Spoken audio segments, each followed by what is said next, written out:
Pelo que parece, o Bolsonaro já está melhorzinho, já não está tão dodói da barriga, conseguiu evacuar e agora logo vai poder voltar a fazer suas cagadas como presidente, né?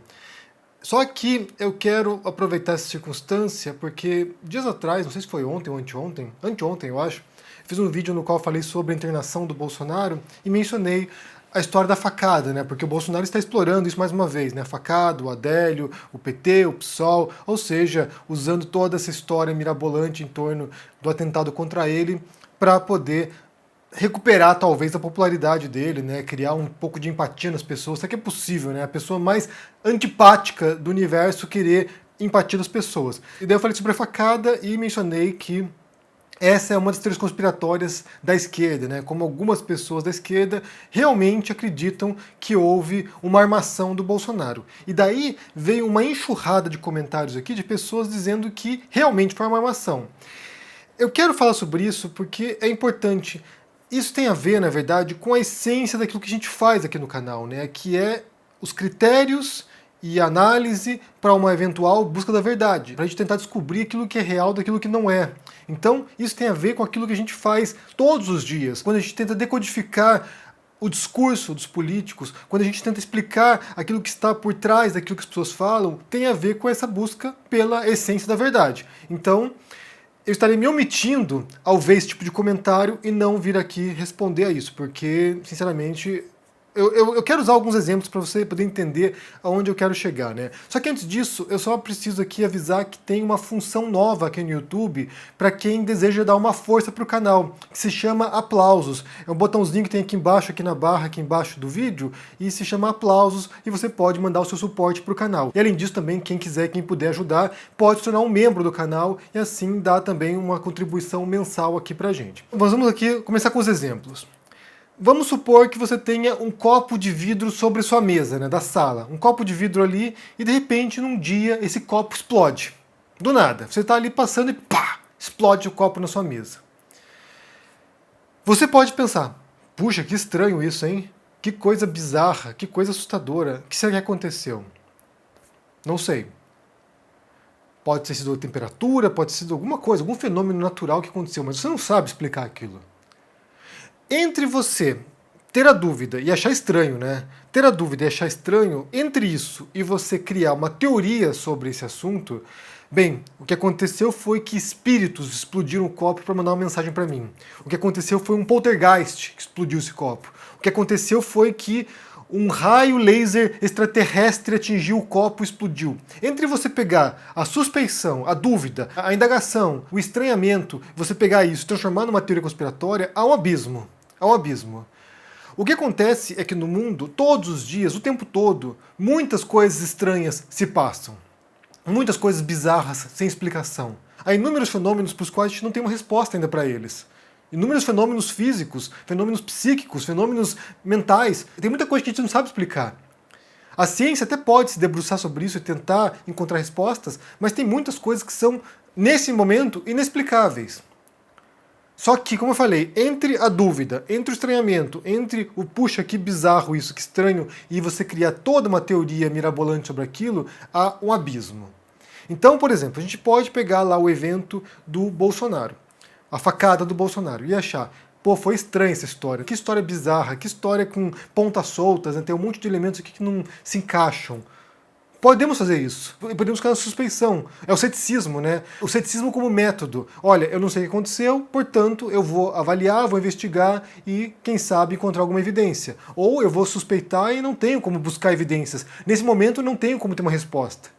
Entre essa dúvida, entre esse ceticismo metódico e você dizer, não, de fato, a facada foi fake, ele armou isso aqui para ganhar a eleição, todo mundo estava participando desse complô, inclusive policiais federais que estavam junto fazendo a segurança, inclusive os médicos dos hospitais, inclusive os psiquiatras posteriormente que vão fazer o laudo psiquiátrico do Adélio, inclusive os promotores públicos que vão analisar esse caso, ou seja, todo mundo faz parte dessa conspiração. Entre você achar estranho e suspeitar e você defender que há uma conspiração estatal nesse sentido, porque você tem agentes do Estado, incluindo policiais, incluindo a justiça brasileira, aí há um grande abismo. A pergunta que eu tenho para quem acredita nesse tipo de coisa, embora eu saiba que não vai mudar a sua posição, porque teoria conspiratória funciona desse modo, né? Ela não é racional. Ela não é, sabe, criteriosa nesse sentido de que se eu apresentar as evidências você vai passar a duvidar da teoria conspiratória. A teoria conspiratória trabalha com aspectos emocionais e ela junta as pontas soltas da realidade.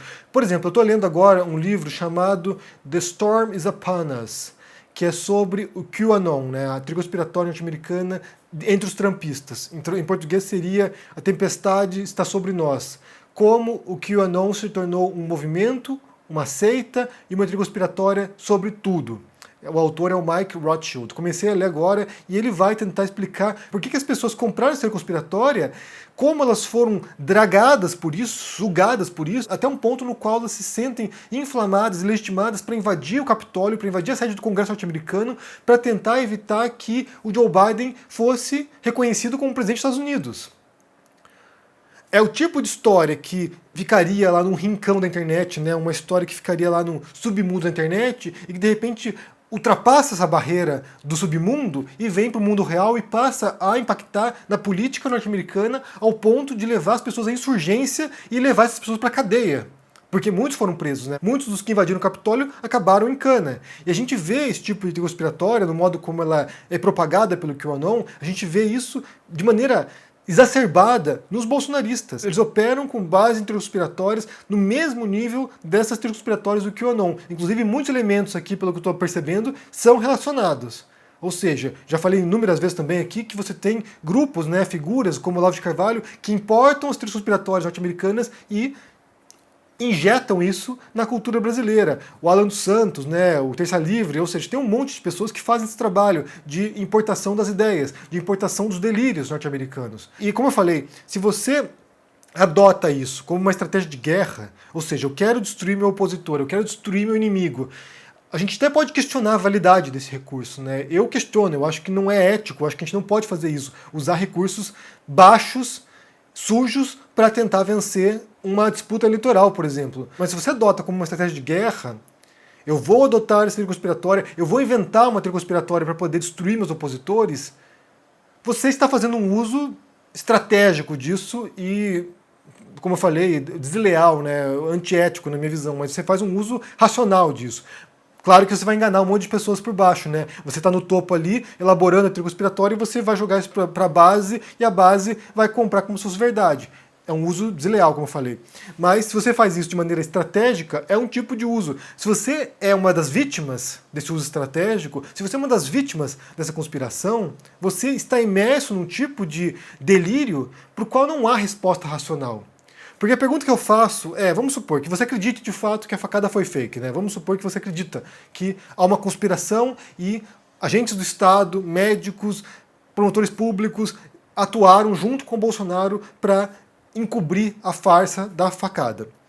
Qual evidência, qual prova seria convincente para você para mostrar que você está errado? O que alguém poderia mostrar para você para provar para você que a facada realmente aconteceu? Se você não conseguir pensar em nada, se, por exemplo, vier um médico que atendeu o Bolsonaro e disser para você, olha só, eu atendi o Bolsonaro, ele estava esfaqueado. Se vier esse médico e você não acreditar, porque esse médico faz parte do complô, se o policial federal que estava junto com o Bolsonaro vier e falar, olha, eu estava junto e eu vi, e você não acreditar, porque ele faz parte do complô, se o promotor público que participou desse caso vier e falar o seguinte, olha, a gente teve todas as evidências aqui, todas as provas, a gente conversou com a Adélia, a gente conversou com o Bolsonaro, a gente conversou com as pessoas envolvidas. Se esse promotor público vier te falar e você não acreditar, se o Adélio vier te falar, olha só, eu esfaqueei o Bolsonaro, e você não acreditar, porque ele também faz parte do complô, então você está comprando uma teoria conspiratória. Se nenhuma evidência for possível para mudar a sua ideia, se nenhuma prova apresentada for suficiente para poder refutar a visão que você tem, você está fechado numa teoria conspiratória. Que fique claro isso, porque as hipóteses, as teorias, elas funcionam desse modo. Elas têm uma enunciação sobre o mundo, elas apresentam aqui uma conclusão sobre a realidade com base em uma série de evidências, e se por acaso aparecer uma evidência contrária, se por acaso aparecer uma evidência que conteste essa hipótese, a pessoa é obrigada a aceitar a evidência contrária. É como a ciência opera. A ciência trabalha desse modo. A ciência elabora hipóteses sobre o mundo, a partir dos estudos que fazem, né, a partir das coletas de informações, Se surge uma evidência contrária, capaz de desmantelar essa hipótese, a pessoa não pode se agarrar à hipótese e falar assim, eu não posso soltar essa hipótese aqui, porque todo mundo que está aqui tentando confrontar minha hipótese faz parte de uma conspiração para destruir esse conhecimento que eu criei. Não, você tem que falar o seguinte, está errado, eu errei. A hipótese que eu construí não corresponde à realidade, está errada. Se a pessoa é incapaz de aceitar as evidências contrárias, no caso a ciência, por exemplo, o que ele está fazendo é pseudociência ou charlatanismo. E a gente tem visto isso na pandemia, né? A gente tem visto pessoas, por exemplo, que defendem tratamentos que não são eficazes, e quando surge evidências contrárias dizendo esse tratamento não é eficaz, o que as pessoas falam é o seguinte, não, mas tem um monte de outras evidências que dizem que é eficaz. Ela não aceita a evidência contrária. Então o que ela faz é pseudociência ou charlatanismo, é negacionismo da ciência. Então, se não existe nenhuma prova para você de que aquilo que você está dizendo sobre a facada, por exemplo, pode ser falso, ou é falso, você está defendendo uma teoria conspiratória. Porque as teorias conspiratórias são, em essência, irrefutáveis. Não há nenhuma prova que você possa apresentar que as conteste, porque todo mundo faz parte do complô. Por exemplo, quando os bolsonaristas, né, ou a extrema-direita utiliza a noção do marxismo cultural, eles dizem que existe uma cúpula, uma elite, que em parte é financeira e que em parte é intelectual, que domina todos os aspectos da cultura e uma sociedade e que são comunistas e que querem destruir a civilização ocidental. Então, se você vem e diz para essa pessoa, isso não acontece, não é assim que as coisas funcionam, não é assim, e há uma série de evidências de que o mundo não é assim, essa pessoa vai achar, você faz parte do marxismo cultural, você ou faz parte conscientemente, ou você é um agente do marxismo cultural, ou você é alguém manipulado pelo marxismo cultural, você é uma vítima do marxismo cultural, e você não enxerga a realidade no mundo. Não há como contestar a teoria conspiratória. É claro que a gente pode falar, mas a gente não sabe, a gente não estava lá, né? A gente não viu as coisas acontecendo, né? A gente viu pela televisão, a gente viu as imagens das câmeras, a gente ouviu relatos das pessoas, a gente não estava lá. Então a gente pode, de fato, dar uma margem para dúvida. Pode ser que as coisas não tenham sido como a gente viu. Pode ser que as coisas não sejam como a gente imagina que sejam. É claro que há uma margem de possibilidade de que a facada não tenha sido real. É claro que existe. Do mesmo modo como existe a possibilidade de que Jesus, por exemplo, era um alienígena e que quando ele ressuscita, na verdade, o que ele estava fazendo era voltando para o espaço, voltando para o planeta dele. É claro que a gente pode supor, por exemplo, que, na verdade, as torres gêmeas lá, o World Trade Center, foram derrubadas pelo governo americano para poder dar uma justificativa para iniciar uma guerra do Iraque. E a gente pode acreditar nisso. Mas é plausível? Faz sentido? É uma coisa que, com base nas evidências que a gente possui até o momento, pode nos levar a essa conclusão? Porque a margem para dúvida existe para tudo, gente. Você pode duvidar, inclusive, que eu existo. Você pode achar que o Henry não existe. O Henry é uma simulação de computador que parece ser real, é um deepfake que vem aqui todos os dias e fala coisas pra gente, e nem sequer existe. É um grupo de pessoas que faz uma computação gráfica e põe na internet. Você pode questionar. Só que para você passar do questionamento para defender uma tese esdrúxula, há um grande abismo. A dúvida, o ceticismo é totalmente legítimo. Você dizer, eu não sei, eu não sou uma testemunha ocular para isso, ou eu não estava lá, ou eu não tenho as provas, é uma coisa. Você duvidar é um passo. Você acreditar em teses esdrúxulas e delirantes é outra. Inclusive, eu vou pôr para vocês aqui um artigo da Folha de São Paulo, é um artigo do ano passado, que é Leia perguntas e respostas sobre conspirações criadas após facada em Bolsonaro. E é escrito pela Joelmir Tavares e pela Fernanda Canofri. E tem várias perguntas aqui, né, propostas, né, perguntas, por exemplo, a hipótese de que a facada tenha sido uma simulação foi investigada? E daí eles respondem, né, tem várias respostas aqui. Por exemplo, a informação foi considerada, mas a Polícia Federal não se aprofundou na possibilidade por considerá-la absurda. Os médicos que atenderam o Bolsonaro confirmaram o ferimento à faca. Além disso, havia vestígio de DNA dele na lâmina, e a cena do ataque foi registrada por várias câmeras. Tem várias perguntas e respostas aqui sobre isso. Eu vou deixar aqui o link no comentário fixado. É claro que você pode ler isso aqui e achar, isso aqui, esses jornalistas fazem parte da conspiração. Tudo que elas querem fazer é ocultar o fato de que o Bolsonaro manipulou as eleições de 2018. Você pode acreditar nisso. Só que daí você tem que entender que o negocinho já passou do limite. E eu falo isso, eu advirto em relação a isso, porque há um grande risco, pelo menos eu percebo, né, um grande risco de adotar as táticas usadas pela extrema-direita. A extrema-direita adota uma série de táticas que são bastante questionáveis e que passam, né, pela destruição de reputação, passa por ataques virtuais, passa pela criação e disseminação de teorias conspiratórias, passa por uma série de sabe, práticas que corroem e destroem o debate público. E quando eu vejo pessoas da esquerda, ou que se dizem de esquerda, adotando essas práticas, destruição de reputação, ataques virtuais e teorias conspiratórias, isso me preocupa, porque isso vai levando para uma espiral de desintegração do debate. E é uma desconexão entre a realidade e o discurso. E esse é um grande risco, porque a nossa busca tem que ser pela verdade. Como diria lá o Boris Casoy, doa quem doer. A verdade nem sempre é bonita. E a verdade nem sempre é muito sofisticada ou muito mirabolante. Às vezes a verdade é nua e crua, às vezes a verdade é dura, às vezes a verdade é sem graça. E é por isso que as pessoas adotam certas histórias que parecem, né, fantásticas e incríveis, como eu falei de Jesus, né, a ressurreição de Jesus. Se a gente vai pensar friamente, de maneira crua, há uma grande chance, quase 100% de certeza, que Jesus foi morto, crucificado pelos romanos e morreu. Morreu, foi sepultado e morreu. Não ressuscitou depois. Só que as pessoas querem a esperança, elas querem, sabe, a certeza de que há algo maior do que ela própria. Elas querem juntar as pontas soltas, elas querem juntar, sabe, elementos ou fenômenos que são estranhos e tentar dar uma coerência para isso. E o mundo nem sempre é coerente. O que um filósofo como o Albert Camus, o absurdista, nos mostra é que o mundo é absurdo muitas vezes. A gente não tem resposta para as coisas. E é claro que é muito difícil você aceitar o absurdo da realidade. As coisas acontecem sem explicação. A gente está tão acostumado com as histórias do cinema, né, com as narrativas do cinema, começo, meio e fim, e tudo muito bem encadeado, e tudo faz sentido, que a gente espera que a vida tenha sentido, que a gente espera que as coisas tenham sentido, e as coisas não têm sentido. As coisas acontecem, elas se sucedem no mundo, e a gente tenta depois de organizar para montar um fio condutor e compreender por que as coisas aconteceram. Se você tem uma história, né, uma história no cinema ou na literatura, e um personagem morre na história, tem que fazer sentido para a história. A morte do personagem tem que fazer algum tipo de arco narrativo, né? Ela tem que ter uma, sabe, uma trajetória, e a morte tem que ser esclarecedora para a história de algum modo. Na vida real, não. Na vida real, a pessoa morre e não tem arco narrativo nenhum. A pessoa é esfaqueada e não tem, sabe, uma conspiração por trás disso. É só um cara desajustado, com transtornos psiquiátricos, que acha que vai salvar a nação, e por trás disso surgem uma série de histórias incríveis, né?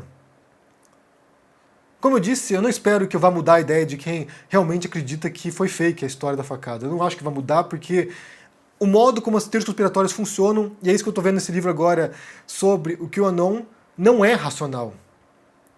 As pessoas querem as respostas, elas anseiam dentro de si uma resposta que faça sentido, e para isso elas vão comprar teses que geralmente não fazem sentido, ou só fazem sentido de maneira aparente. Vão juntando coisas desconexas e montando aqui um quebra-cabeça de maneira equivocada, né? Você junta peças soltas aqui, vão tentando forçar aqui para que se encaixe. E não te fornece nada, não te fornece um panorama que explique a realidade. Só fornece algum tipo de paz emocional, né? Algum tipo de apaziguamento em relação ao mundo caótico, inexplicável e absurdo. Bem, quero saber o que vocês pensam sobre isso, né? Primeiro sobre a recuperação do Bolsonaro, que parece que daqui a pouco já vai voltar aqui a falar suas asneiras, né? Quem esperava, né, celebrar a morte do Bolsonaro vai ter que esperar um pouco ainda. Mas o que você pensa sobre isso e também sobre essas teorias conspiratórias, né, que envolvem não apenas o caso da facada do Bolsonaro, mas vários outros fenômenos, vários outros eventos na história da humanidade e que surgem explicações mirabolantes para tentar justificar coisas que são absurdas ou inexplicáveis ou que simplesmente aconteceram e que são muito mais simples de explicar do que toda essa teoria incrível, extraordinária que foi elaborada. Me digam aqui no comentário o que você pensa, deixa o joinha, se inscreva aqui no canal, se torne um membro ou um apoiador para dar uma força, se torne um aluno do CL, estamos com curso de escrita narrativas por lá, e também confira na pré-venda meu livro de contos, A Empresa da Minha Mão Esquerda, e o livro sobre o Bolsonaro, no qual inclusive eu falo um pouco sobre as teorias conspiratórias bolsonaristas, né? Essa destruição, esse trabalho, esse projeto de destruição da relação entre discurso e verdade. E como eles são muito bons nisso. Não acho que a gente tem que imitar esse tipo de coisa deles. Se cuidem e até mais. Tchau!